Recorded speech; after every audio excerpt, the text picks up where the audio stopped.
of the course, we talked about some introductions. I did not introduce the teaching supporter to you, so I'll introduce him now. So the teaching supporter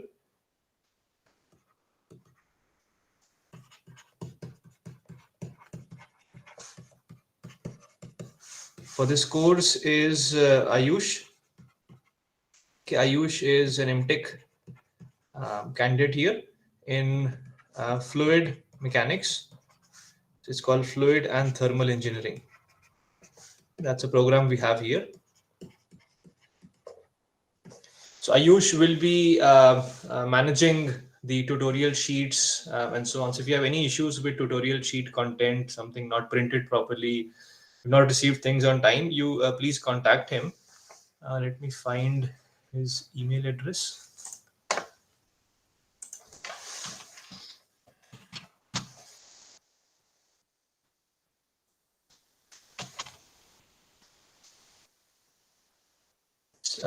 P21312.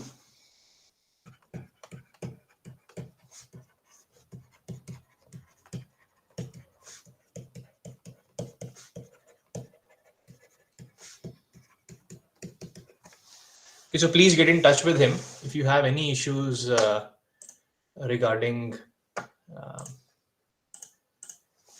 content, lecture material, and so on.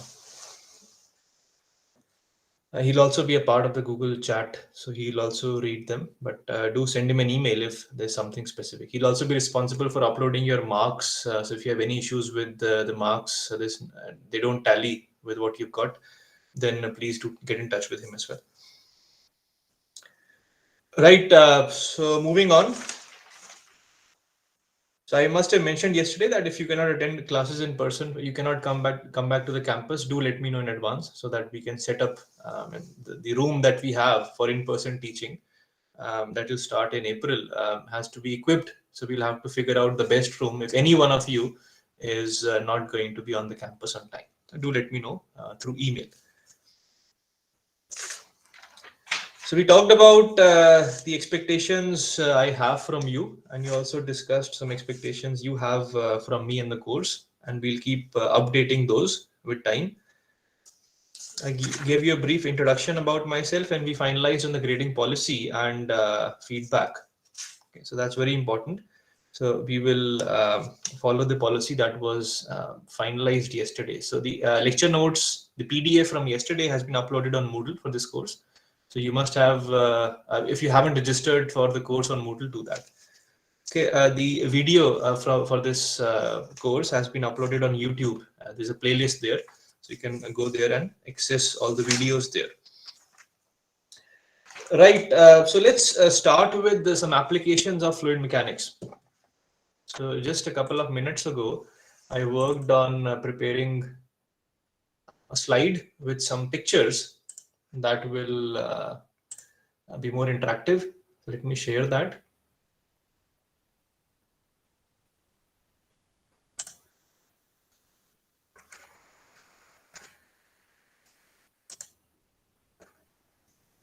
So can you confirm? Can somebody confirm if you can see my screen, full screen? Yes. Yes, sir. It says ME210 fluid mechanics. Right. So some applications of fluid mechanics. Actually, I have to stop recording this because they're copyrighted pictures. Okay, so we'll stop the recording, but I'll start again when this presentation starts. Engines. So the aeroplanes have these gas turbine engines that use gas that uses gas, which is generated as a result of either burning fuel or even gas is used in some engines to burn them, or even land-based turbines are there. This huge land-based gas turbines which are used for energy production. I mean, many companies will have energy power plants based on gas turbines, not renewables. Okay. What else? Missiles, rockets, sports. I don't even want to get there. Ball design, shuttle design, shuttlecocks, trajectory of balls, prediction of that. You see, there's a lot of research that has gone there. In cricket, they use that to predict the trajectory of balls and so on. Swimming, weather prediction, next major application that has resulted in a significant development of computing architecture. Winter Olympic sports, yes, thank you very much for that. So a lot of fluid mechanics happening there. Process industry, so all the food products that you get and so on, they are processed in somewhere. So chips, the chips packet that you get and so on. For example, what they do is they have cereals coming there, they clean them, they process them, those cereals flow, they get crushed, they get mixed with fluids. So all that process is automated now. So there's a lot of fluid mechanics has happened to design those vessels where that mixing will happen, what sort of size of impeller should they have and so on. In the nature, there's a lot of fluid mechanics in terms of flow of water in the rivers, then oceans, magma inside the crust of Earth. You have molten magma, so that flows. There's a lot of fluid mechanics happening there.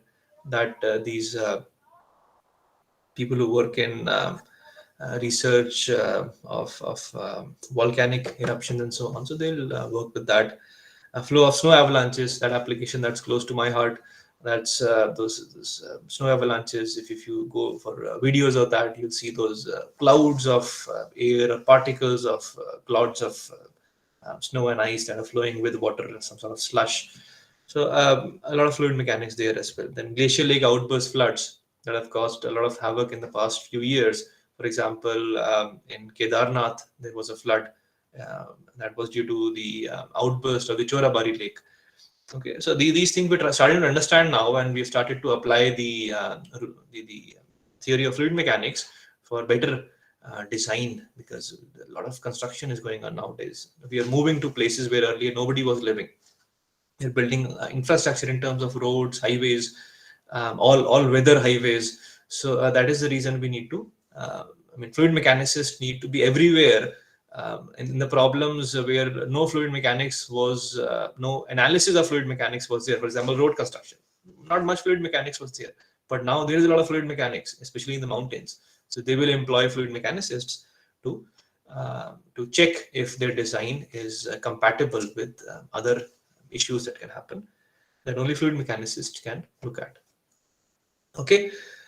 So blood flow, breathing, inhaler design, that's again become very popular because of the recent pandemic.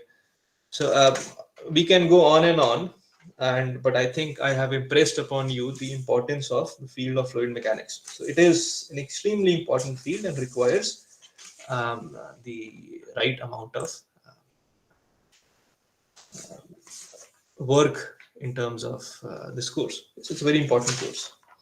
Typically, it's a 4-credit course, but we have it in 3 credits, but give it a lot of importance in terms of time. Right. Any questions?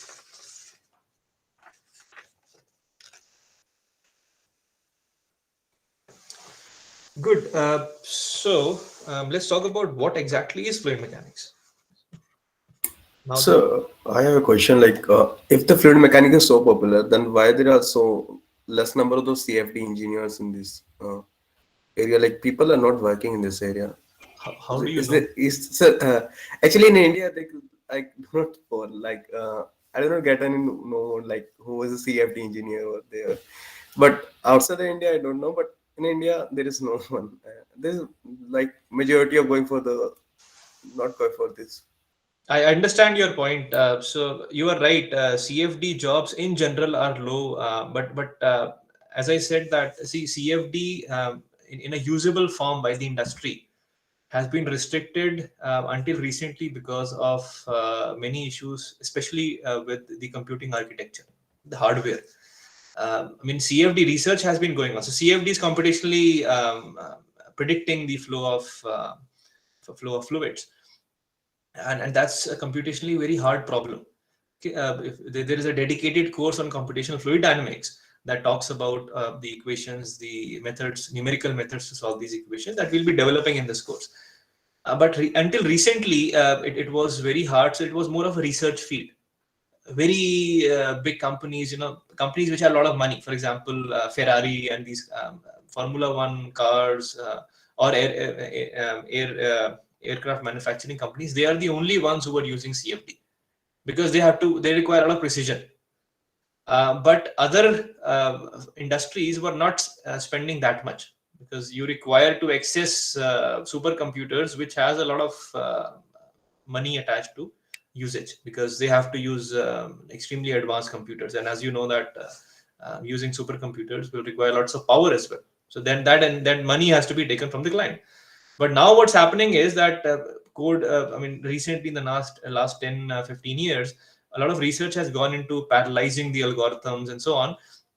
So even on a decent level of workstation that you can buy and install in your office, you can do a decent level of computation, which the industry can utilize. So when you people come to the campus, I will take you to labs where and you can I'll show you some results of projects that our group has done, which are industrially tractable problems. So industries can use those methods for solving problems and designing. So it is becoming mainstream. And as I said that you are being trained for the next, what will happen in the next 5 years or 10 years. That is called vision. I mean, you don't train you for something that was happening 10 years ago or currently. So CFD as a field is picking up very fast, even in India. We'll discuss again. Many of your masters, seniors have taken up jobs in CFD. They are there. The jobs are coming up. Okay, so this field is catching up very, very quickly. Not just and nowadays, in terms of these soft jobs where you have to use computers, there's no demarcation in terms of where you are working. It could be India, it could be anywhere. Okay, so you start exploring that. It's a very good thing that you have thought about this. So when you explore further, you will see that there are a lot of jobs in computational fluid dynamics, to be specific, but fluid mechanics is there in all the industries, wherever you go. Okay, sir. Thank you so much.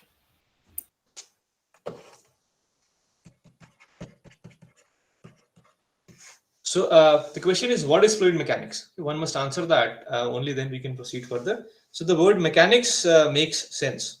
Okay. So this mechanics, we have been studying it as statics and dynamics. Right. Statics, ultimately mechanics is all about figuring out the forces acting on bodies and the motion that results because of those forces, if there is a motion at all. So statics is all about balancing the forces because there is no net motion in statics. So from fluid mechanics perspective, what you will see, most of the statics happens in dams, and that typically civil engineers will cater to. But that doesn't mean that mechanical engineers won't worry about it, because in dams you have, once in a while, you have rocks falling and something happening that results in a sloshing movement of fluid. So that results in dynamic forces. If a rock falls and it creates some sort of a small scale tsunami waves, and that hits the walls of dam, that creates a dynamic force. So the design of the walls will require understanding of fluid dynamics as well. Okay, so I'll say splashes in dams. I'll give you some examples here.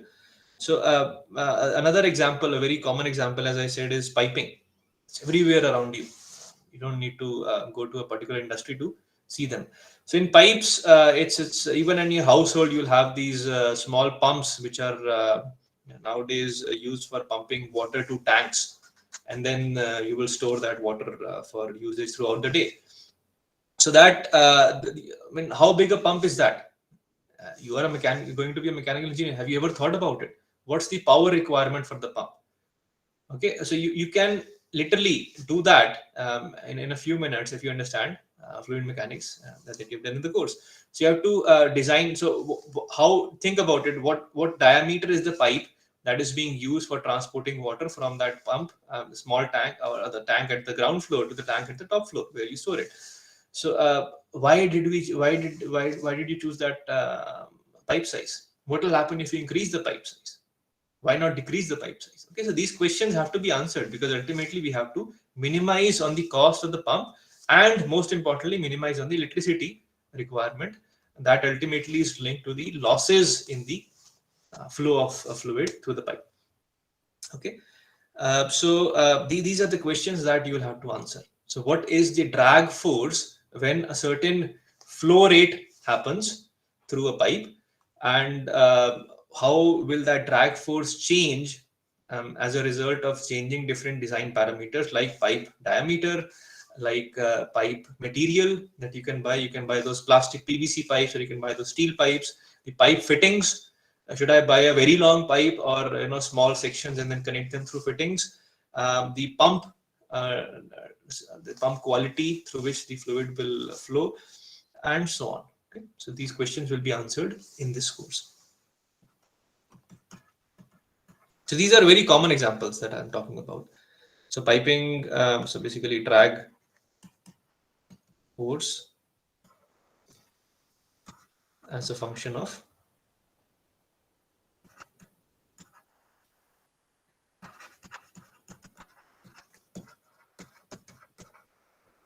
design variables.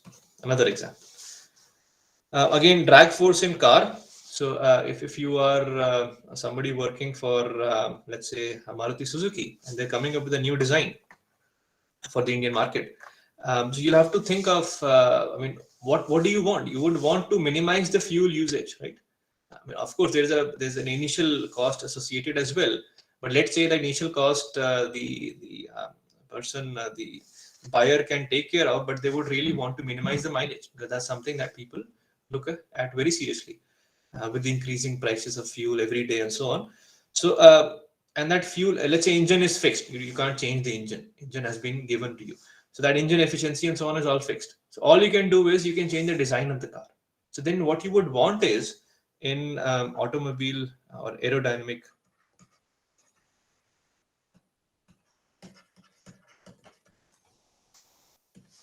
so what you want is you want some sort of a graph between the drag force, the force of air resistance, versus the speed of car.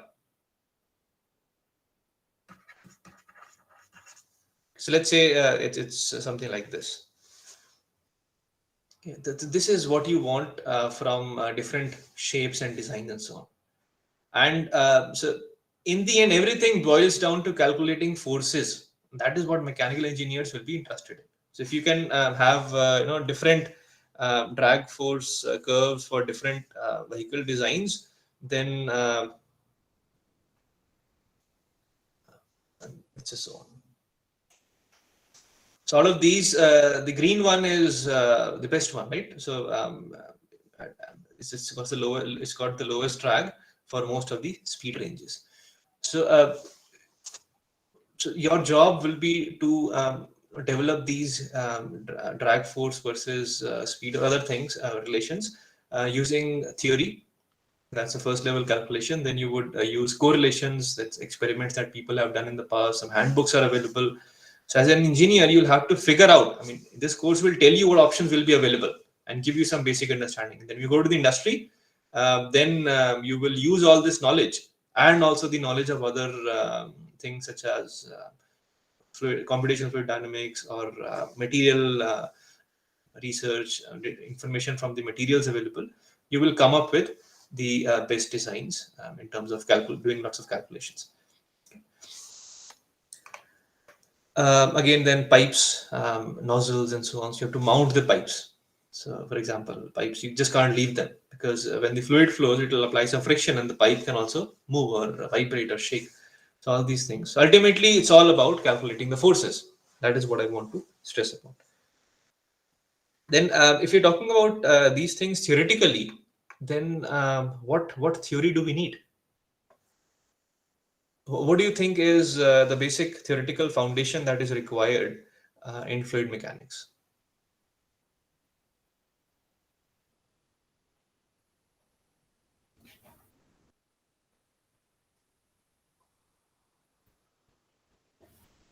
So didn't get the question exactly.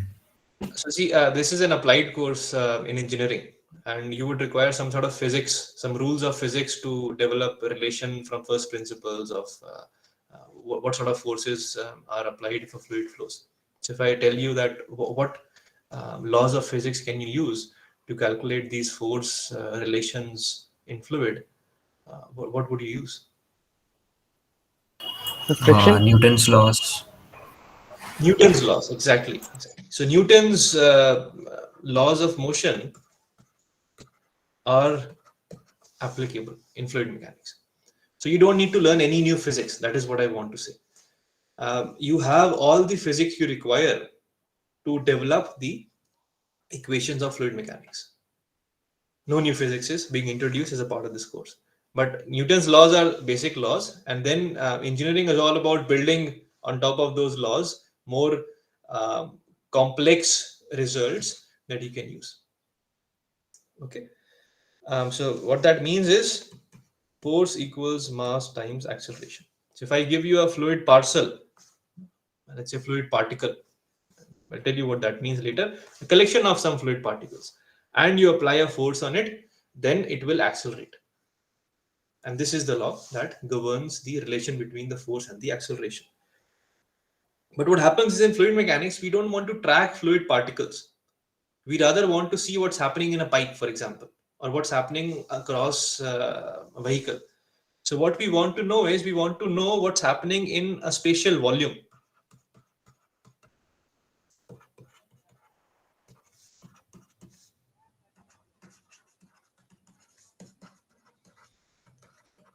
So in solids, if you were doing a solids analysis, you would want to know what's happening to a solid particle.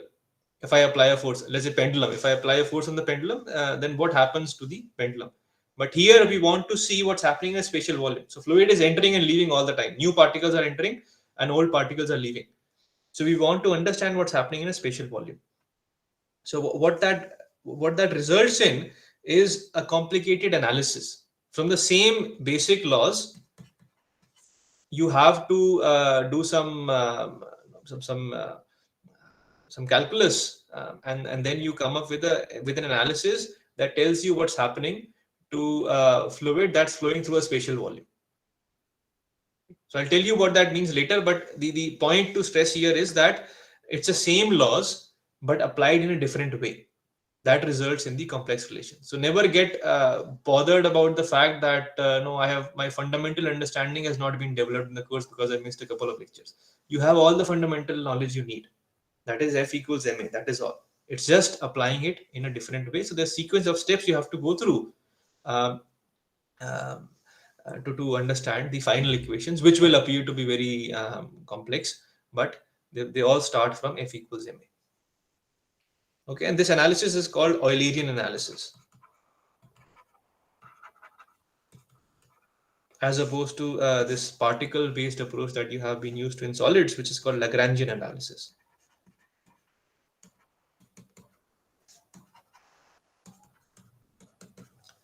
There's a course in Continuum Mechanics that is also going in parallel. Is there anyone who has not registered for this course on Continuum Mechanics? So I'll definitely recommend everyone to please register for the course. Oh, lots of you. So you've not registered. Okay, I don't know what the reason is. Is it because you would want to do another course in the basket? So we have a slot clash. With which course? With the HS course, sir. From the last 3 semesters, we are not doing any HS course. Like first time we are getting the HS course. That's why. That's okay. So that is your choice, because Continuum Mechanics, do check with your faculty advisor if Continuum Mechanics is a compulsory course or not. Okay, some courses, even though they are basketed, they might be compulsory. As far as I know, Continuum Mechanics for you is not compulsory, because we gave all the freedom to mechanical engineering students to do whatever they want. But in this engineering basket, I think you have to go through one course out of 3. But in any case, I taught the course for the last few years. So video lectures are available on Continuum Mechanics on my YouTube channel. Go through them in your own time. Okay, it's a very important course. If you really like the theoretical foundation, then Continuum Mechanics comes before fluid mechanics. Although we don't teach it that way, because we want to teach you some applied ideas only. Then you start appreciating the theory. But if you start appreciating the theory, then go through the continuum mechanics lecture. So that is the theory of mechanics of fluids and solids. Okay. So in general, the way theory has evolved is that you studied single particle motion. I mean, single particle mechanics. So you would see what's happening to a particle if you apply forces to it. Then you worked with multi-particle mechanics, where you have lots of particles and you try to figure out what happens to a group of particles if you apply forces to it. And that you have done in your mechanics, first year mechanics or high school mechanics. And then you come to deformable body mechanics. In reality, the body is deformed. So you would want to figure out what sort of deformation happens if you apply forces to bodies. So in solids, that's called solid mechanics. In fluids, it's called fluid mechanics. In both cases, you're talking about deformation of bodies. In solids, if you take a solid, you apply a shear force to it, the solid shape changes. And then it stops. It's like you take a rubber and you apply a force, it changes shape and it becomes some sort of a rhomboid. If you take a fluid, let's say a fluid packet, and you apply a force, the fluid starts flowing. So basically its shape keeps changing with time. So if you look at it at different times, its shape would have changed. It's a constantly evolving theta with time. Okay, so the fundamental theory of solid and fluid deformation mechanics is the same, and that is called continuum mechanics. So I would suggest that at some stage, you should definitely go through that course. If not formally, then definitely go through the lectures, and that will give you a very strong understanding of fluid mechanics as well. Right. Any questions?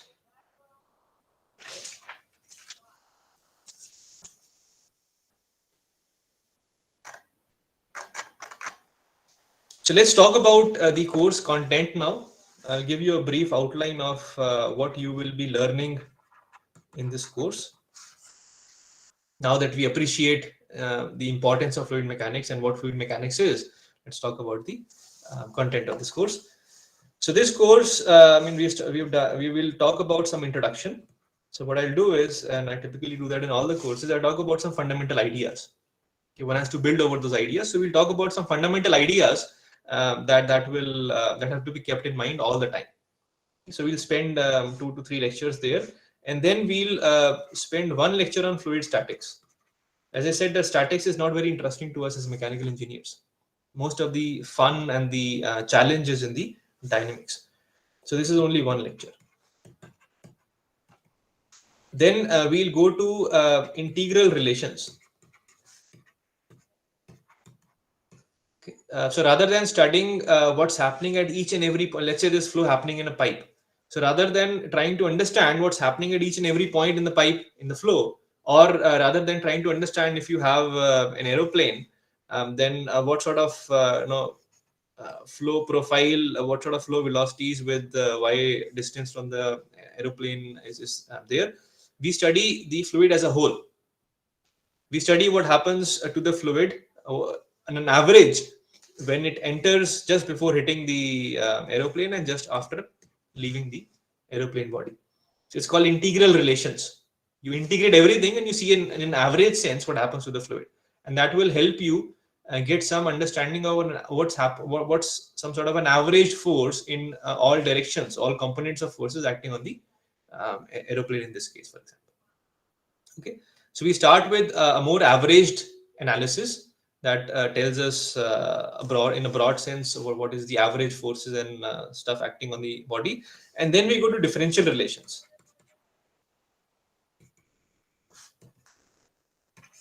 So and they are both theoretical in nature. So we'll develop these from Newton's laws of motion, for example. Differential relations will tell you what's happening at each and every point. What's happening here, what's happening here, what's happening here, and so on. So that will tell you the force distribution along the surface of the aerofoil or the surface of the aeroplane.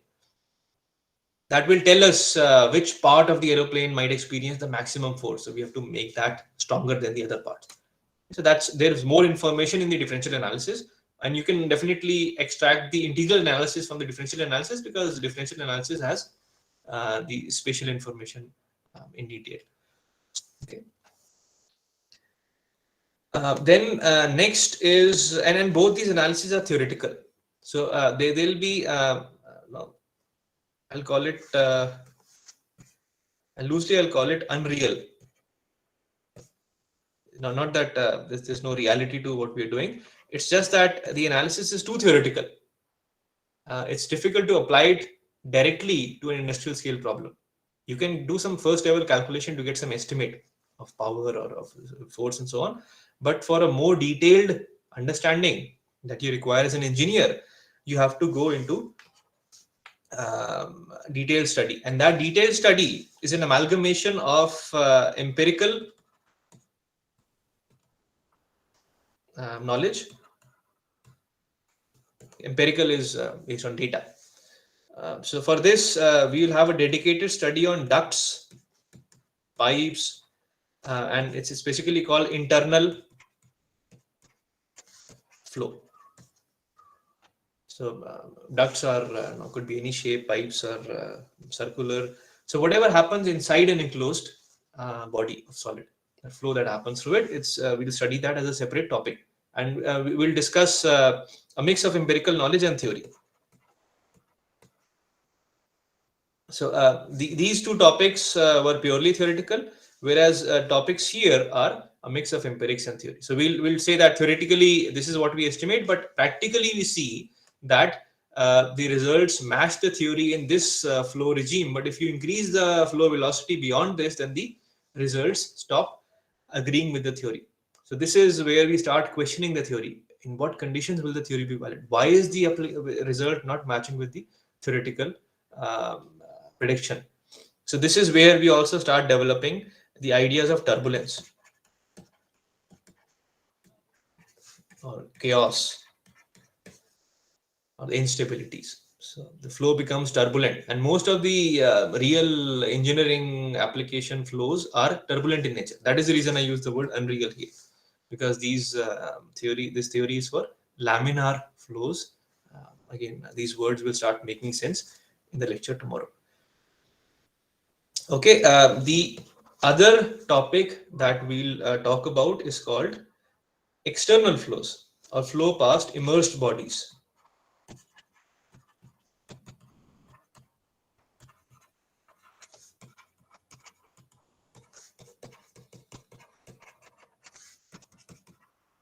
So what I mean here is flow over a car, flow over a motorbike, flow over an aeroplane. So these are called external flows. So there is nothing bounding the flow. So the pressure across, I mean, in the free stream is atmospheric, whereas in a pipe you can increase the pressure. Okay. So there is, again, we talk about lots of turbulence ideas here as well for external flows.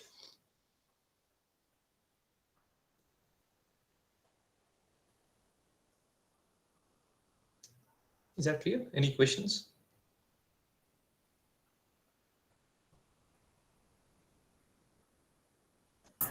Sir.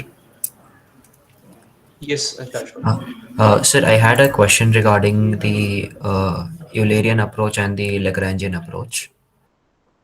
So, in this course, we'll be mainly learning regarding, like, mainly learning based on the Eulerian approach, right?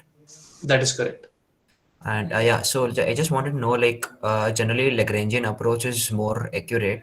So, in industries, so like, do they focus more That on is not computing the cost case. or more on accuracy? Okay, so Lagrangian approach, I mean, see, these approaches are interchangeable. So the accuracy ideas you're talking about may be because of a particular application or a particular field. In general, theoretically speaking, they are just different ways to analyze. So one equation can give you the other one. So you can obtain the equations of conservation of mass, momentum, and energy based on Lagrangian approach from Eulerian approach and vice versa. These are just different perspectives of writing. It's like frames of references, so to say. So if you write the equation of motion of a rocket from the rocket frame or from the ground frame, that doesn't mean one of those will be more accurate. Is that clear? So it's just a perspective. Yes. It's a frame of reference. That is all, nothing else. Okay, sir. Right. So theoretical approach and more empirical approach, and between them is going to be a topic on dimensional analysis. And not just fluid mechanics, this idea of dimensional analysis will work in all fields of engineering. And they are based on very basic ideas that you already know. So if a quantity A is equal to quantity B, then they need to have the same units. Okay, 2 meters cannot be equal to 1 second. Okay, so this is the basic idea that you already know from your 12th class physics, that results in this beautiful idea of dimensional analysis. So this is a bridge, a link between theory and empirics.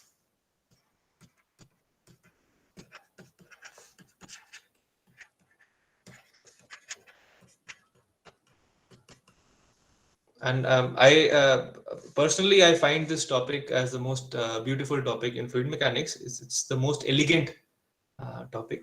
Although we'll only spend 3 lectures on this one, but it's one of the most beautiful ideas of fluid mechanics in particular, but engineering in general. So you can apply these ideas. So basically, let's talk a bit more about it. So what it does is, what it tells us what sort of minimum number of variables are there in a flow problem. So if you think about it, then that pipe example that we discussed, the pipe diameter could affect the force, the pipe material could affect the force, and the pipe shape, if it's not circular, could affect the force. Lots of variables here, but this idea will let us collapse those variables into a lesser number of non-dimensional parameters. So rather than saying that force depends on 3 parameters, using some ideas of dimensionality, we'll reduce that into 1 or 2 variables. So one, if talking empirically, talking experimentally, one does not have to do experiments by changing all 3 parameters. You can change a combination of those parameters, and that will give you all the information you need. So it's reducing the number of degrees of freedom in the problem, so to say. It makes the analysis much more simpler, both theoretical and experimental. So pay heed to this topic, it's very important. So that's pretty much it. And then towards the end, we'll have some topics which will include compressible flows. So flows where the density significantly changes, potential flow theory,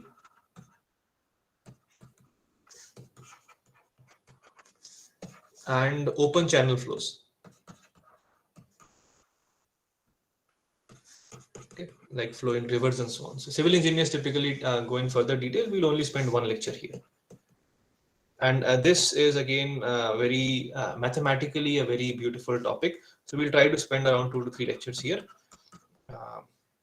This potential flow theory was developed from the idea of potentials. Like you have in electrodynamics, you have a potential in electrodynamics that results, the potential difference results in some flow. So here also we're talking about some potential resulting in some flow. So again, a very beautiful theory that works very well in aerodynamics, far away from the surface of the aerofoils or aeroplanes. And compressible flows, again, I mean, it's a lot of application of these in rockets and so on. So it's a very important topic, and this is a bit beyond intuition,